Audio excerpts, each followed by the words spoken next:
Vinya estem al voltant de 2.500 hectàrees. 2.500 hectàrees. Repartides en diferents zones geogràfiques.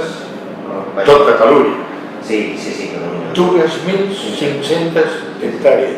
Entre la zona del Baix Penedès i una mica de l'Alt Penedès, zona de l'Alt Camp i la zona de Conca de Barberà. Mare meva.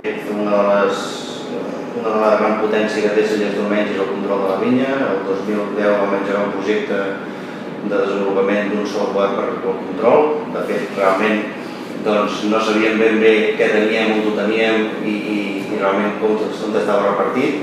Gràcies a aquest software ara tenim un control exhaustiu de totes les posicions. Ajudar molt més a l'associat, Sí, perquè aquest mateix software primer va sortir més d'una plataforma de control nostre, intern, però després li hem anat donant ramificacions cap al viticultor.